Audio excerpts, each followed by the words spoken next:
ও শুনে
কৃত্তিবাস পণ্ডিত কবিত্ব বিচক্ষণ সাধুগুরু বৈষ্ণবের চরণগুলি ওই আশ্রম আরম্ভ করছি অযোধ্যায় সভা করে বসে আছেন চতুর্দিকে বসে আছেন ভক্তবৃন্দগণ। আজকে প্রভু রামচন্দ্র সভা মধ্যে প্রকাশ করে মনে রাখিয়েছেন। কি প্রকাশ করেছেন? শ্রীরামচন্দ্র করজোরে বললেন, ও আমার প্রিয় দেশবাসীগণ, আমার শরীর ভক্তবৃন্দগণ, আপনারা তো জানেন সর্বজন লঙ্কায় আমি বোধ করছি দশমুণ্ড রাবণ। আমার অযোধ্যায় এসে বিনা দোষে আমার পঞ্চমাস সন্তোষতা সীতাকে দিয়েছি নির্বাসন। লঙ্কা রাবণ বংশ ধ্বংস করে অযোধ্যা সীতাকে বনবর্ধন করে আমি রাম যতবার করেছি কামাই, যদি আপনাদের সকলের সদ অনুমত হয় তবে অযোধ্যা রাজ সহযোগ করে আজীবনে পাপ থেকে আমি মুক্তি লাভ করছি। শ্রীরামচন্দ্র রাজ সহযোগ করবেন। এই কথা জন্মে ভরত শুনিল। রামের চরণ ধরে ভরত বিনয় বলিল। ভরত কি বলিল? ভরত বলছে, ঠাকুর ভাই, গ্রন্থে লেখা ভাই, বড় ভাই বিক্রি দিল। বড় ভাই সিদ্ধান্তে ছোট ভাইয়ের মন্তব্য নেই। আপনি রাজ সহযোগ করবেন, তাতে আমার সিদ্ধান্ত বা মন্তব্য নেই। ঠাকুর দেখো, আপনি রাজ সহযোগ করবেন। রাজ সহযোগের নাম যখনই বড় শুনতে পাই, এই যজ্ঞের নাম শুনে আমার আপনাদের দল নাই। কেন দল নাই? রাজ সহযোগ এটা সর্বনাশ। আমি বড় প্রমাণ দেবো ভাই, জীবনে একবার যারা সহযোগ করছেন তার অস্তিত্ব পৃথিবীতে প্রমাণ প্রমাণ। আমাদের সূর্য বংশে আমাদের পূর্বপুরুষ রাজা হরিশ্চন্দ্র ছিলেন। হরিশ্চন্দ্রের মতো দানবী এত বড় দাতা কার তুলনা করবেন? যে রাজা হরিশ্চন্দ্র বিশ্বামিত্রের চরণে রাজ্যদান করলেন, গুরু বিশ্বামিত্রের চরণে রাজ্যদান করলেন, স্ত্রী পুত্র বিক্রি করলেন, নিজে বিক্রয় করে দক্ষিণা দিলেন। সে রাজা হরিশ্চন্দ্র কার পরামর্শে জীবনের শেষ প্রান্তে এসে রাজস্ব যোগ্য করেছিলেন। রাজস্ব যোগ্য করে হরিশ্চন্দ্রের এই পরিণতি হলো সর্বনাশ রাজা মর্তনাশ করল। অদ্যাবধি রাজা হরিশ্চন্দ্র শূন্য রামের চন্দ্র বলছে বড় পাই এই সর্বনাশের যোগ্য আমাদের দরকার নাই। বরফদের কত জন হল সমাপন বিষণ্ণ মতনে বসে আছেন রামনারায়ণ। হ্যাঁ, এমন সময় রাম সাথে বলছেন লক্ষণ কি বলেছে? লক্ষণ বলছে ঠাকুর ভাই রাজস্ব যোগ্য করতে বরফদের সদিচ্ছা নেই। আমি লক্ষণ বলবো ভাই গ্রন্থে লেখা পাই দিনহীন কাঙাল দিন বৈষ্ণব সেবা রাজার ভিতরে অসমাযোগ্য যার উপরে কোনো ধর্ম কর্ম নাই বৈষ্ণব সেবা দিলে কি পুণ্য হয়? লক্ষণ বলছে ঠাকুর ভাই বিভিন্ন গ্রন্থে লেখা পাই বৈষ্ণব সেবা দেন নাই, বৈষ্ণব সেবার প্রসাদ পান নাই। এমন কোন ভক্ত যদি মনে মনে মানসিক করে আমার তো ক্ষমতা নেই বৈষ্ণব সেবা দিতে, দশ দরে ভিক্ষা করে হলো বৈষ্ণব সেবা দেবো, দশ দরে ভিক্ষা করে হলো একদিন আমি বৈষ্ণব সেবা দেবো, বৈষ্ণব সেবা দেব। বৈষ্ণব সেবার মানুষই মনে মনে করে একটা মহাপাপী যদি মরে শুধু বৈষ্ণব সেবার মানুষের পুণ্যে মরার পরে কোটি কোটি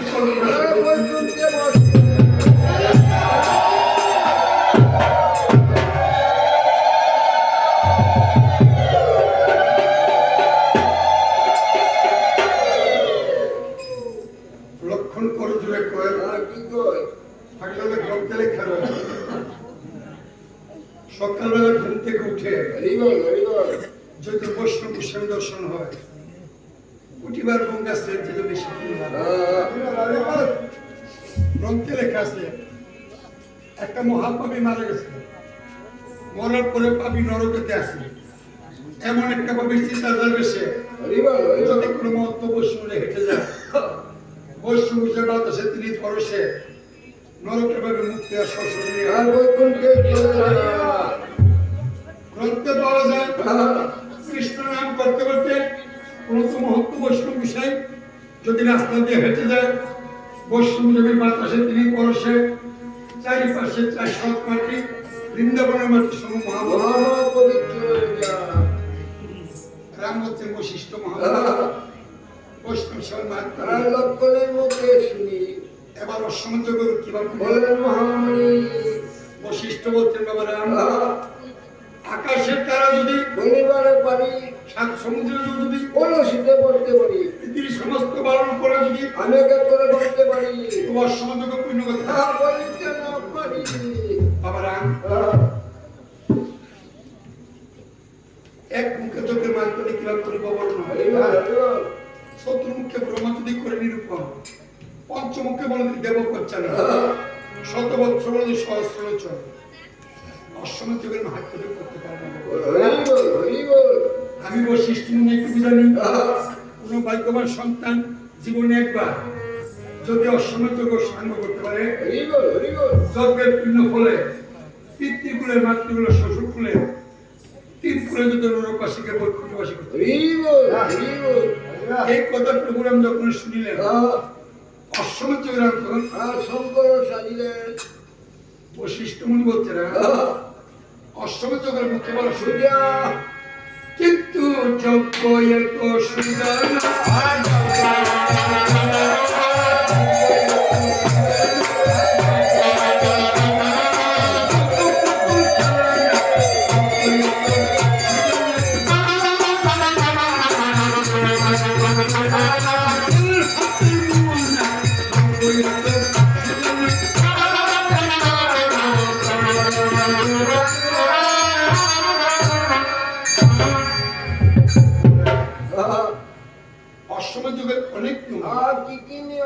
প্রথম নিয়ম বামেতে বসে স্ত্রী পুত্র তবে যে অশ্বমেধ যজ্ঞ পঞ্চমাসে গর্ভবতী সীতা স্ত্রী নাই দেশে তোমার, পুত্র নাই পাশে, কারণে যোগ্য করবা। রামবচন গুরুদেব সীতার যখন হবে প্রয়োজন, বামে আমি স্বর্ণ সীতা, পুত্রের যবে হবে প্রয়োজন, আমার ভক্তপুত্র হনুমানকে প্রয়োজন করিব। বশিষ্ঠ মুনি বলছে না, বলে দিও না, বামে স্ত্রী বসে কুলে পুত্র যোগ করবে না। আর কেন? কারণ যোগ্য তো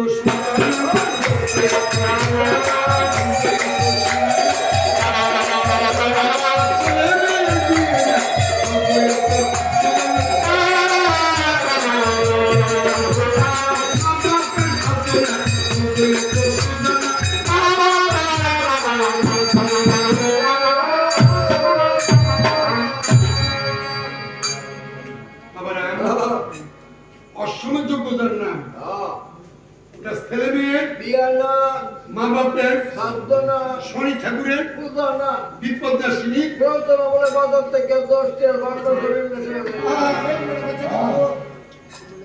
অসময় যুগের দ্বিতীয় নিয়ম। আর কি কি নিয়ম? এই পৃথিবীতে বর্তমানে আছে 60,000 মনীষীগণ, এক কথা 60,000 ব্রাহ্মণ, পত্র দিয়ে সবাইকে করতে হবে আর যজ্ঞের নিমন্ত্রণ। রামবচন গুরুদেব আমার ভক্ত ওই যে সমুদ্র সারথী, সমুদ্র ইচ্ছা করলে 60,000 মনীষীর নিমন্ত্রণ করে এক রাত বশিষ্ঠ তুমি বলে যেও না, এক রাত্রে ব্রাহ্মণ মন্ত্র যোগ হবে না। আর কেন? আবার এই যজ্ঞের নাম কি অশ্বমেধ যজ্ঞ। অশ্বত্ব কি? গুড়া গুড়া একটা ঘোড়ার কপালে জয়পুত্র, করিবে লেখন, দেশে দেশে যজ্ঞের ঘোড়া, করিবে ভ্রমণ, যদি তোমার ঘোড়া করে বন্ধু বন্দি তার সঙ্গে প্রমাণ প্রাণ শশাবের পৃথিবী জয় হবে জগৎ, হবে না চক্রবর্তী করতে পারো যজ্ঞ। অযোধ্যা ভুবন। হ্যাঁ আপনি কি করে যাচ্ছেন?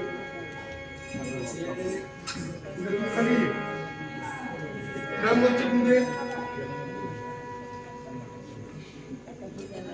আমার ছোট ভাই শত্রুঘ্ন আর এদের দিগ্বিজয় আর করিবার প্রেরণ, সমুদ্র নিমন্ত্রণ করবেন 60,000 ব্রাহ্মণ। এই বলে রঘুপতিরা সহস্রপত্র লিখলেন, হরিবল হরিবল। ব্রাহ্মণ নিমন্ত্রণ দায়িত্ব আর সমুদ্রের শিরে দিলেন, ভক্ত সমুদ্র কিভাবে জগৎ আর কিভাবে নিমন্ত্রণ করবে? ও বাদশাহ বাদশাহ সমুদ্রে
আপনি যখন নিমন্ত্রণ করে সাইডাদা ব্রাহ্মণ সত্যি নিমন্ত্রণ করে রাজার পুত্রগণ ঠিক এমন সময় রাম ভক্ত হনুমান প্রোগ্রামের সরঞ্জাম করতেছে। কেনের গোল করেছে হনুমান বলছে গো প্রভুরাম দয়াল রাম গো সাধুগুরু বৈষ্ণবরা শ্রীমুখে শুনতে পাই, গ্রন্থেও লেখা পাই আপনি রাম নাকি দীনবন্ধু দয়াময় গোসাই, আপনার নাম দীনবন্ধু দয়াময় গোসাই। আর আপনার কর্ম দেখে বুঝি প্রভু আপনি শুধু ধনী লোকের বন্ধু, দীনদরিদ্রের সঙ্গে আপনার সম্পর্ক নেই। আর আপনি কেমন করে বুঝলেন? বুঝলাম প্রভু আপনার বিচার উল্টা। কেমন উল্টা?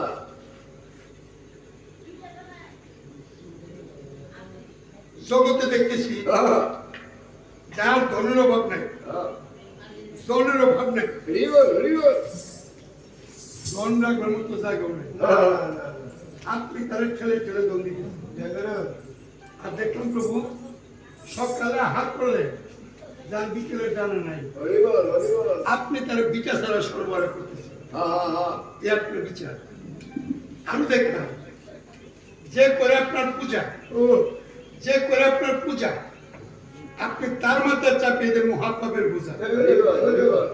যে করে আপনার পূজা আপনি তার পুরস্কার দেন দুঃখ, দুর্গতি, দুর্নাম, দুর্কলঙ্ক সাজা। যে আপনাকে ঘৃণা করে আপনি তার বানান প্রভু রাজা মহারাজা। এই কথা বললেন কেন? বললাম আজকে আপনার শুধু আপনি অসমাযোগ্য করবেন, সুমন্ত্রী নিমন্ত্রণ করবে, সাইডাদার ব্রাহ্মণ শত্রুকে নিমন্ত্রণ করবে, রাজার পুত্রগণ। আমি হনুমান জানতে চাই বুঝলে যেদিন ছিল আপনার দুর্দিন, কোথায় ছিল সেদিনে সুদিনের বান্ধব দুজন? আমার আবার দুদিন কুলি কালকের কথা আজকে মনে নাই। মনে থাকে না ভাই। দুর্দিন পারবে সুদিনের নাগাল পেলে দুর্দিনের কথা অনেকেরই মনে থাকে না, আপনারও ভুলেন না। দুর্দিন পারবে সুদিনের নাগাল পেলে যারা দুর্দিনকে ভুলে যায় তাদের সুদিন ভগবান বেশি দিন রাখে। কথা বলে না দিয়া দন বুঝায় মন কেড়ে নিতে লক্ষ্য। আমার প্রোগ্রামে কবে দুর্দিন ছিল মনে নাই। আমি অদম হনুমান গুরুদেবকে দুই চারটি কথা স্মরণ করি। আচ্ছা প্রভু, পূর্ণ লক্ষ্মী মাজানুকি সীতা যেদিন ছিলেন অশুভ, সমুদ্রের দূরত্ব ছিল 100 যোজন, অলঙ্গ সমুদ্র করিয়া লঙ্ঘন, অশুভনিকা সীতা মার তালাশের সময় ছিল হনুমানের প্রয়োজন। আর কোন দিন আপনার ভাই লক্ষণ যেদিন শক্তি ছেলে বর্তমান বিশ্বলক্ষণী সহ গন্ধমাদক পর্বতার সময় ছিল হনুমানের প্রয়োজন। আর কোন দিন রাবণ পুত্র ইন্দ্রজিৎ, ইন্দ্রজিৎ যেদিন আপনাকে লক্ষণ ঠাকুরকে পাতালে নাক পাশে করছিল বন্ধন, সেদিন গৌতম ভক্ত বৈকুণ্ঠিকা গরুর পাখি জানিয়া ইন্দ্রজিতের নাক পাশে মুক্ত করার সময় ছিল হনুমানের প্রয়োজন। আর কোন দিন রাবণ পুত্র মহিরাবণ যেদিন আপনাকে লক্ষণ শেখে পাতালে করছিল হরণ, দুর্গম পাতালে গিয়ে মহিরাবণকে বলে দিয়া রাম লক্ষণ উদ্ধার করার সময় ছিল হনুমানের প্রয়োজন। আর একদিনের কথা বল বলেন স্বর্ণ লঙ্কাতে রাবণকে বধ করিতে আশ্বিন মাসে অকালে দুর্গা পূজা করলেন রাবণ। কালের পূজা চৈত্র মাসে, আর রাবণ বধ করার উদ্দেশ্যে আপনি অকালে অম্বিকা পূজন করে লঙ্কায় আশ্বিন মাসে। আশ্বিন মাসে অকালে দুর্গা পূজা করলেন কারণ বল নবমী তিথিতে আপনার ভক্তির বল পরীক্ষা করতে মন্দির থেকে মা দুর্গা হলেন প্রদর্শন। দুর্গা মাকে পুনর্বার মন্দিরে আনিতে বিভীষণের যুক্তিতে দেবী দহর হদতে 101টা নীল পদ্ম আনার সময় ছিল হনুমানের প্রয়োজন। সেই দুর্দিনে তো সময় ছিল হনুমানের প্রয়োজন। আর আজ আপনি আমার গুরু মহারাজ, আপনি ধরবেন অসহযোগ্য মহাপুণ্যের কাজ। আমি হনুমান পেলাম না, বানর প্রয়োজন বলে আমার করলেন অসহযোগ কার্যবার আমাকে দিলেন না। আমি হনুমান কাটছি আমি কোনো কাজে লাগলাম না কোনো কাজে লাগলাম না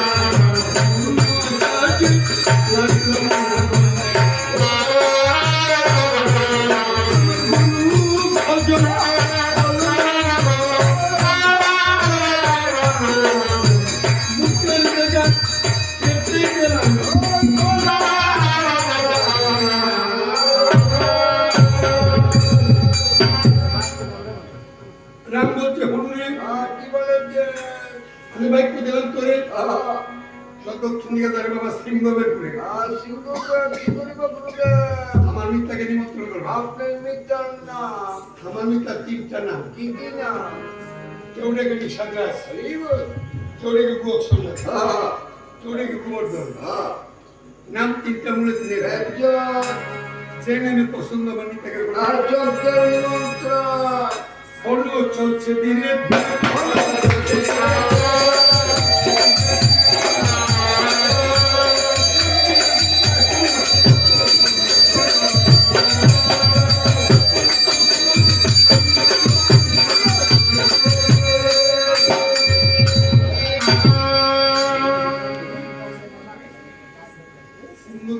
হনুমান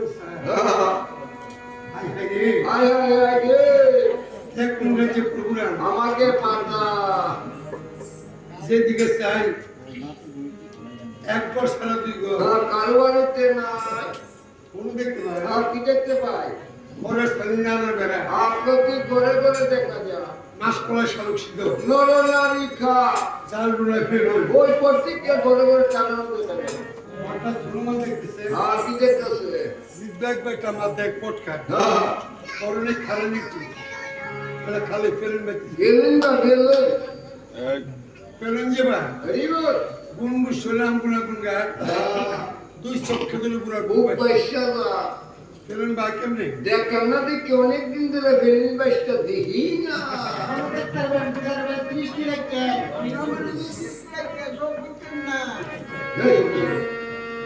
রামগুণ রামগুণ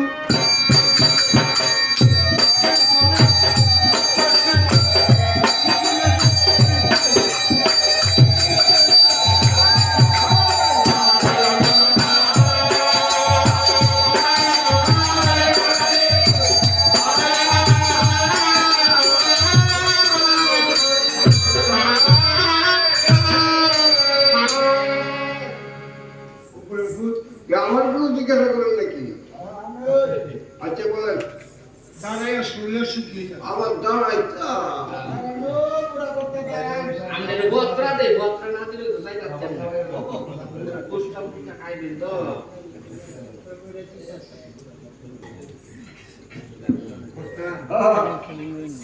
আমি একটা প্রশ্ন করব হ্যাঁ বলেন আপনি কি করেন আমি কর্তা মাছ ধরি কর্তা মাছ কর্তা মাছ কর্তা মাছ কর্তা মাছ ছিলাম তো বুঝতে গেলে এখানে কর্তা মাছ বলতে কোন মাছের কথা বলছে আপনি বুঝছেন না আপনার কর্তা আমি মাছ ধরে একসঙ্গে বলছি কর্তা মাছ ধরে বুঝছেন কত কম আমাকে কর্তা সম্বোধন করেছে তিনি মাছ ধরবেন একবার কি বলছেন কর্তা মাছ ধরি কর্তা মাছ যে ধরেন আপনার ত্রিভুজাকৃতি যন্ত্রের নাম কি এটা নাম হচ্ছে হলঙ্গা হলঙ্গা মানে হলঙ্গা মানে আমার দেশে প্লেন বলা হয় উত্তর দেশে বলে হলঙ্গা হলঙ্গালে কি মাছ ধরবেন হ্যাঁ বুঝাই পয়সা মাছ ধরি বেশ লাগাইছে গুসাই বসে মাছ তাহলে বসে মাছ কি গুসাই কত মধ্যে দাঁড়িয়ে কমলো আর বাবা গুসাই বলতে হবে থামতে হবে তারপর বৈশা মাছের কথা শুনতে হবে হরিবল হরিবল বৈশা মাছের খাবে কি আম্বল খাবো আম্বল আম্বল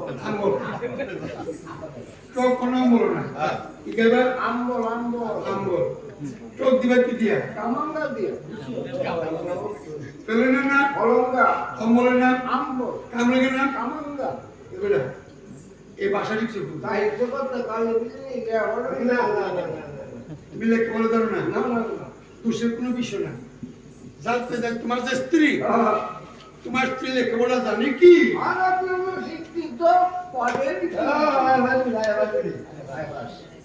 আপনার শুনলেন উনি মূর্খ ওনার স্ত্রী শিক্ষিত শুধু জন আমার বাবা মা করো শাস্ত্রে যাবে ধর শাস্ত্রের ঘটনা আপনাদের সবার জানা।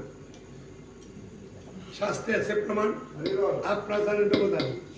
স্বামী স্ত্রী বন্ধন, স্বামী স্ত্রী বন্ধন সরসিনী যেমন কাঞ্চিমুল নারিকেলের মতো।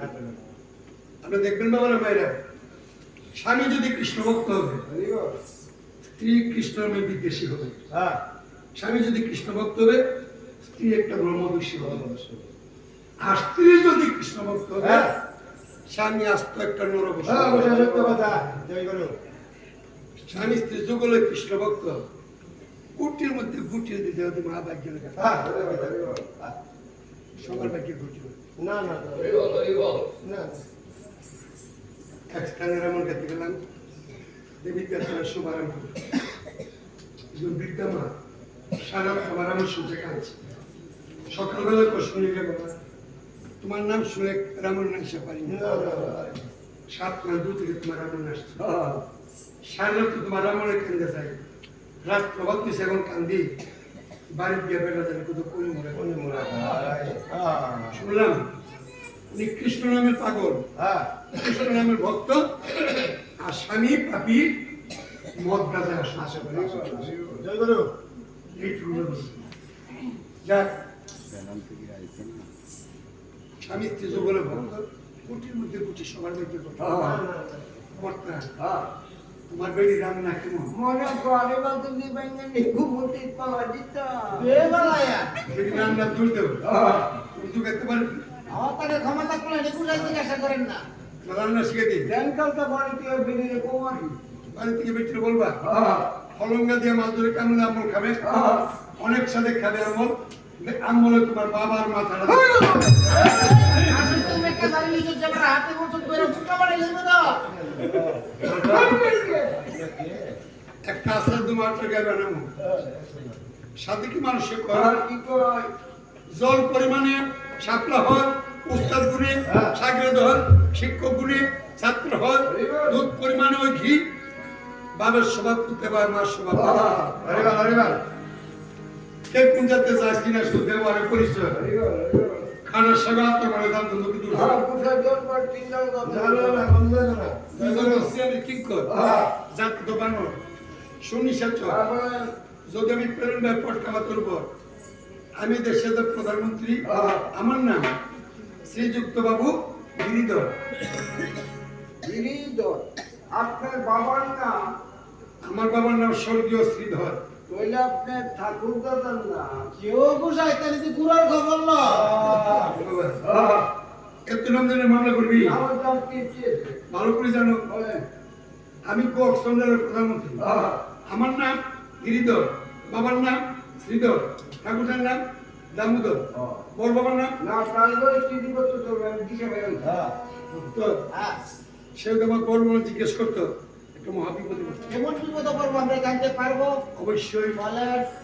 আমার নাম গিরিধর, বাবার নাম শ্রীধর, ঠাকুরের নাম দামোদর, বড় বাবার নাম এমন সুন্দর শ্রীযুক্ত বাবু চ রসিন্নর স।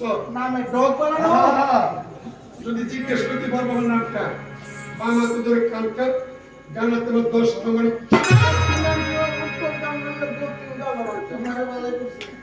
আমার কিছু জিজ্ঞেস করলে এই গান্ডা শিখবো, এই গান্ডা ভাঙবো, তারপর তোমার হনুমান প্রভুরা করতে বুঝলাম না চন্দ্র দেশের। আমি আসলাম তোকে নিমন্ত্রণ করতে, আমার তো থাপ্পড় দাও। মেরাম ভক্ত হনুমান। আমি একটু চন্দ্র হয়ে থাপড় দিলাম, নিজে প্রতিবাদ করলে না।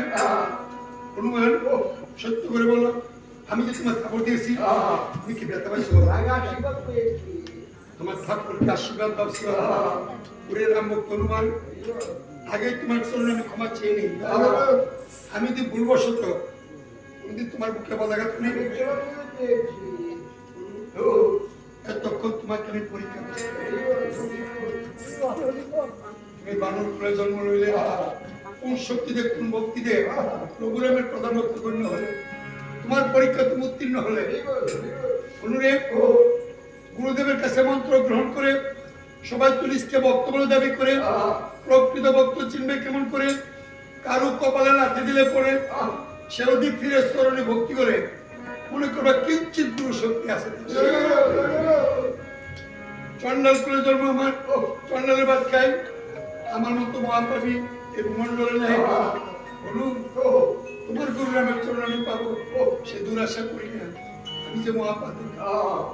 তবে তুমি তো রাম ভক্ত হনুমান, রামের সংকটন হনুমান, তোমার কাছে আমার একটা প্রার্থনা, আমি সংকটে বলে স্মরণ করলে সংকট কালে তোমার আমার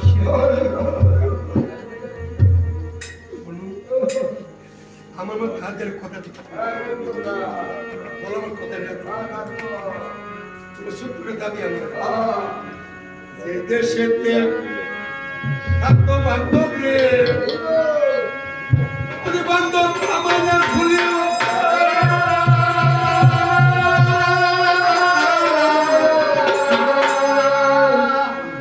আমার শেষ দিন নয় শ্মশান ঘাটে আমার তার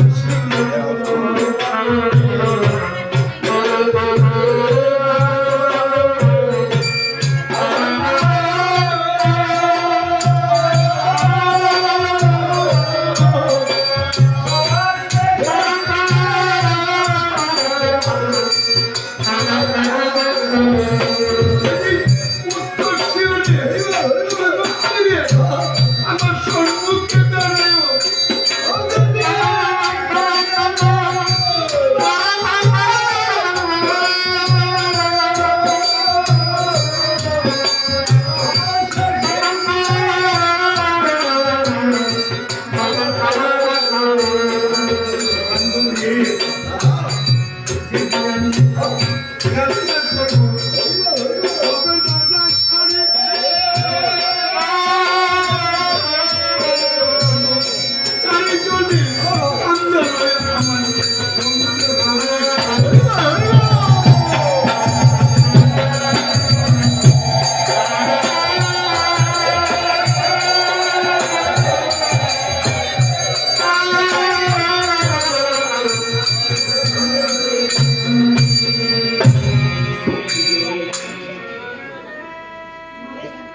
মন্ত্রীর সাথে হনুমানের প্রভু হনুমান মন্ত্রীর সাথে